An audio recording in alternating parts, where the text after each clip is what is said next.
Willkommen zu Ramadan Tag 10. Noch 5 Tage und dann haben wir Halbzeit. Ich habe doch gesagt, das geht super schnell. Ich fange jetzt wieder an. Zu Sahur, zum nächtlichen Frühstück habe ich euch nicht mitgenommen. Da gab es wieder warmen Porridge mit Nüssen und Ahornsirup. Das schmeckt den Kindern aktuell sehr, sehr gut. Das wollten sie halt wieder. Und ja, ich fange jetzt an. Heute gibt es einmal Hühnerfrikassee. Das habe ich euch schon mal gezeigt, so wie ich das mache. Eine sehr schnelle, einfache Variante.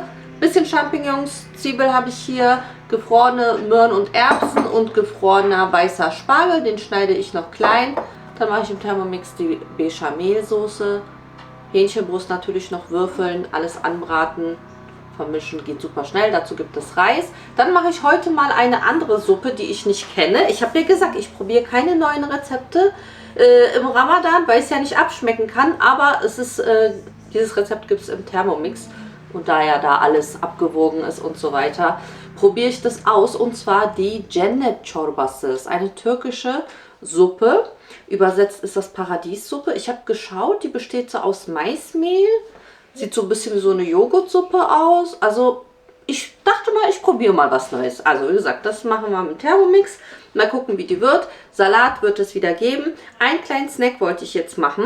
Das habe ich auf Instagram gesehen. Ich fand, das sah sehr lecker aus. Und zwar so eine kleinen, wie so Cups aus Haferflocken, Mandeln, Kokosraspeln, ein bisschen Chiasamen und Datteln. Das wird alles klein gemixt. Ich mache das jetzt im Thermomix. Dann kommt das in diese Muffinförmchen, wird so platt gedrückt und dann kommt nur noch geschmolzene Schokolade. Ich habe jetzt hier 70%ige Zartbitterschokolade. Drauf ein bisschen hier Pistazie als Deko oben drauf und dann kühl stellen und dann hat man solche, ja, gesünderen, süßen Keksküchlein. Keine Ahnung, wird auf jeden Fall nicht gebacken. Geht schnell, deswegen probieren wir es aus und probieren, dass heute Abend wieder schmeckt. Ich gucke mal, dass ich jetzt erstmal die Mandeln ein bisschen klein mache. Weil wenn ich es dann mixe, weiß ich nicht, ob ich gleich alles reinmache. Achso, warte mal, soll ich das für euch abwiegen? Weil das war jetzt alles so eine Cups-Angaben. Wobei diese Amerikaner, da ist immer ein halbes Cup das, ein Cup das, ein Cup dies. Also falls ihr mitschreiben wollt, dann wiegen wir das Ganze ab. Und meinst du, ich soll das gleich direkt alles schreddern? Ich mach mal alles rein. So, und zwar sind das dann 100 Gramm Mandeln, guck. Dann sagen wir also 40 Gramm geraspelte Kokosraspel, ja. Dann, das war jetzt ein Esslöffel Chiasamen, 10 Gramm sind das. 7 Datteln, sind auch 100 Gramm. Und Haferflocken sind das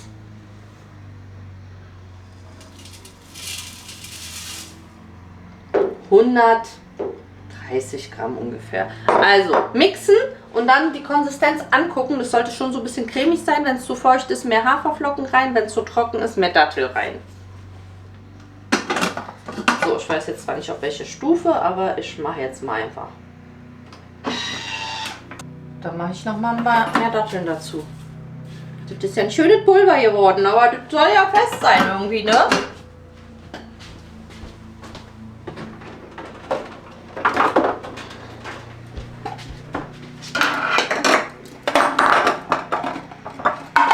Also da muss auf jeden Fall mehr Dattel rein.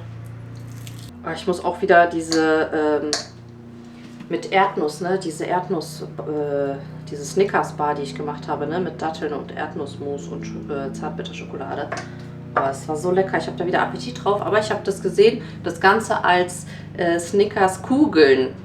Also auch nochmal einfacher. Einfach alles mixen und dann zu Kugeln formen und dann in geschmolzener Schokolade die Kugeln wälzen und dann nochmal so oben drauf gehackte Erdnüsse.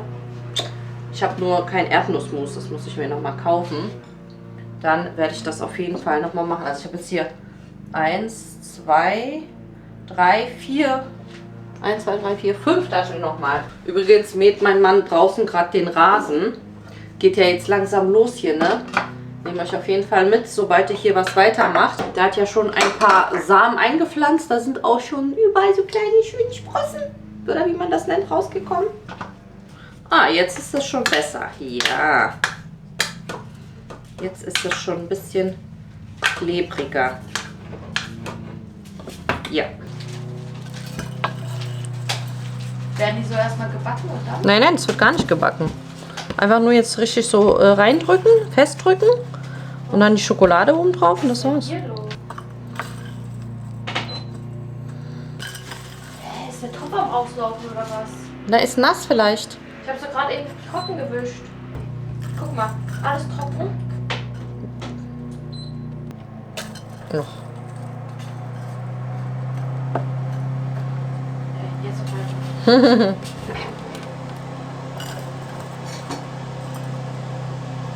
Ja, also die Menge ist perfekt für diese 12 Muffinförmchen. Wird gleich alles schön platt.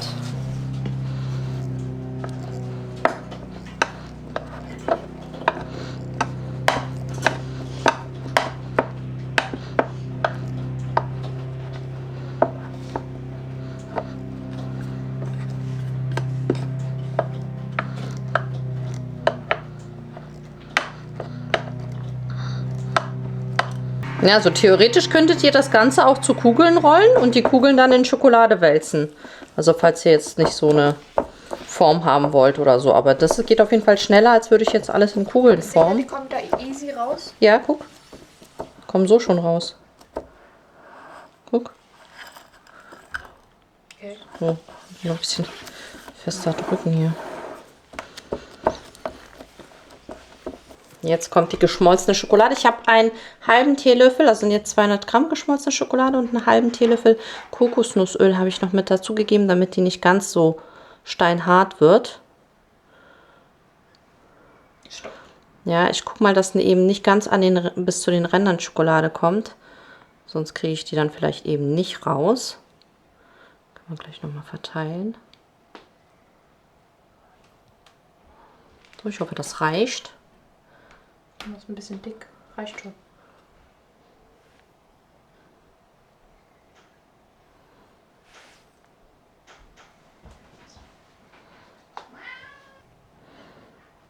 Genau so, eine Öl, einfach nur so.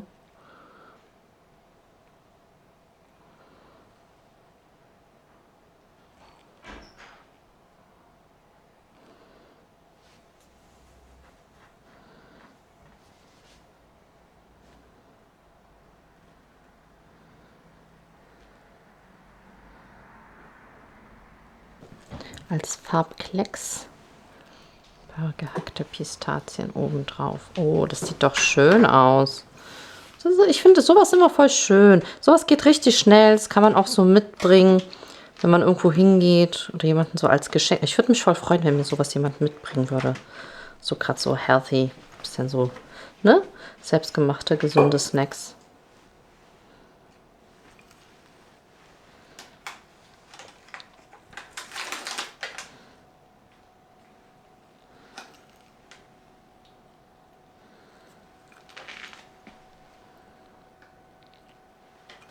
Ja, das sieht doch hübsch aus. Das kommt jetzt in den Kühlschrank.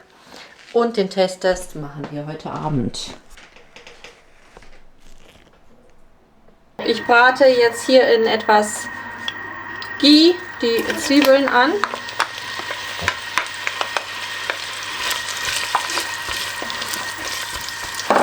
So wie das Hühnchen und die Champignons. Dann kommt alles der Rest dazu. Der Thermomix macht gerade die Bechamelsoße. Dann würzen wir das Ganze und dann ist auch schon fertig. Geht wieder super schnell hier.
Jetzt die Bechamelsoße hier mit rein. Ich habe die jetzt auch extra gar nicht gewürzt. Das machen wir jetzt gemeinsam. Das ist auch nicht schlimm, dass es so ein bisschen jetzt alles wässrig geworden ist und geköchelt hat. Ist ja eh hier mit Soße. Macht nichts. Weil ich jetzt so einen kleinen Topf genommen habe, hat jetzt das Fleisch und die Pilze so angefangen zu köcheln. Aber ich wollte ja eben nicht so eine riesige Portion machen wie sonst, weil das bleibt sonst alles übrig. So, ich lasse es dann jetzt aber ein bisschen ohne Deckel köcheln, weil jetzt ist es ein bisschen flüssig geworden. Nicht so cremig wie sonst. Aber lassen wir noch ein bisschen einkochen. Wir würzen natürlich mit Salz.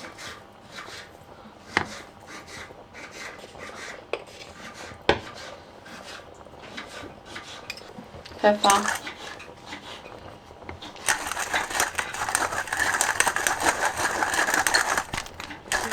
Ich mag doch immer schön viel Pfeffer reinmachen. Und etwas von der Gemüsepaste.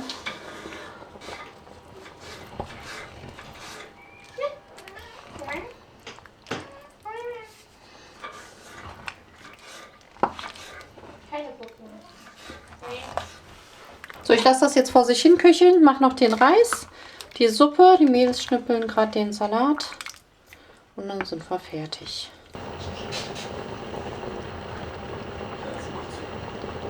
Für den Reis habe ich jetzt hier wieder diese Reisnudeln angebraten, bis sie so Farbe annehmen.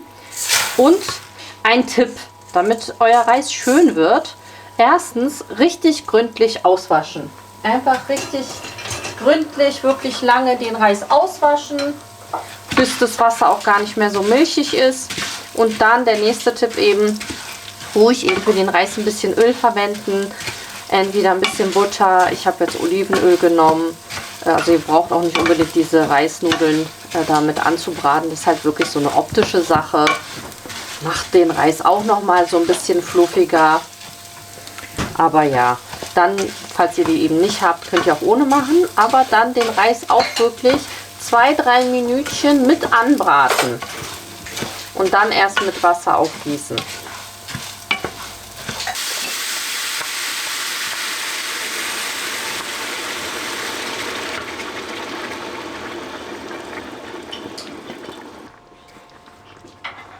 Salz. Ich mache immer so viel Wasser rein, so dass der Reis so knapp bedeckt ist, sage ich jetzt mal. Und wenn das dann köchelt, dann schalten wir das runter. Also mein Herd ist, geht bis 9 und ich lasse den Reis dann auf Stufe 2. Ich habe jetzt doch im Thermomix eine andere Suppe gemacht, weil ich dann gesehen habe, dass die Suppe 40 Minuten braucht. Also mit Zubereitung und alles. Und dann habe ich auf die Uhr geguckt, wir waren ein bisschen knapp jetzt. Deswegen habe ich jetzt hier eine, was ist das, eine frische Tomatensuppe? Ja, eine Tomatensuppe jetzt im Thermomix gemacht. Ja, die machen wir dann aber am Freitag, weil, meine Lieben, wir am morgen ist Donnerstag, genau. Ihr seht ja immer das am nächsten Tag. Ihr seht das ja, das seht ihr ja gerade am Donnerstag. Aber morgen ist Donnerstag und da sind wir zum Essen eingeladen. Und das ist praktisch. Praktisch für mich einerseits, weil ich morgen dann ein bisschen mehr Zeit habe, um Hausarbeit zu machen. Und keine Sorge, ich werde trotzdem was filmen. Und zwar habe ich ein paar Sachen zu tun. Unter anderem werde ich die Gemüsepaste machen. Dann wisst ihr mal endlich, wie ich die mache. Und noch ein paar andere Sachen vorbereiten. Wir machen ein kleines Gastgeschenk zusammen, was wir mitbringen zum Besuch. Wenn es mir erlaubt ist, werde ich dort das Essen auch mal abfüllen, damit ihr mal seht, vielleicht was andere so gekocht haben zum Essen. Also ich nehme euch morgen so oder so durch den Tag mit, keine Sorge. Ich muss auch Joghurt machen, also ich habe echt viel zu tun und deswegen ist es ganz praktisch. Am Sonntag haben wir dann Besuch. Das heißt, am Sonntag muss ich dann für 15 Personen kochen. Richtig? Die sind zu 5, ne? Und die Woche darauf ist auch wieder so ein bisschen Besuch und so. Aber es geht ja hier weiter. Wir haben wieder schön Salat gemacht. Wieder mit Tomate, Paprika, Gurke, Avocado. Diesmal mit Feta-Käse. Ach, ich mag die Kombination. Hier ein bisschen Blatt. Mixsalat. Noch mit reinrühren. Und das war's. Essen ist fertig. Ging heute wieder schnell, aber manchmal denke ich so, oh ja, ich habe voll Zeit und dann mache ich so voll langsam und dann guckst du plötzlich, keine Zeit. Also man überschätzt sich manchmal so, wirklich. Suppe ist fertig. Danke, These, Thermomix These.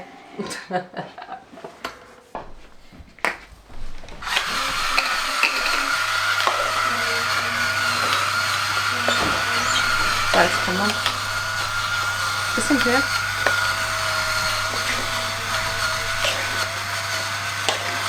Zwei der Jungs sind heute auch wieder beim Training. Die kommen etwas später. Denen gebe ich immer Wasser mit ein bisschen Dattel und ein paar Nüsse für die schnelle Energie. Und ich gehe heute übrigens auch wieder zum Sport.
So wird der immer richtig schön.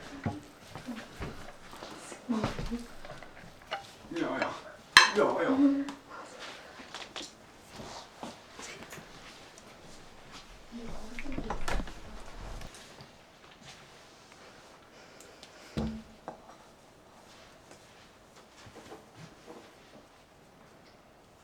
Hier haben wir jetzt das Hühnerfrikassee mit Reis. Yummy. Ja.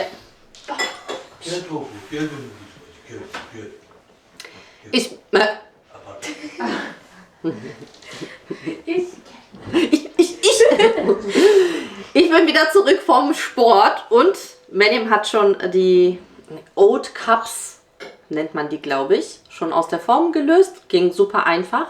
Die sehen richtig gut aus. Also die sind schön fest geworden.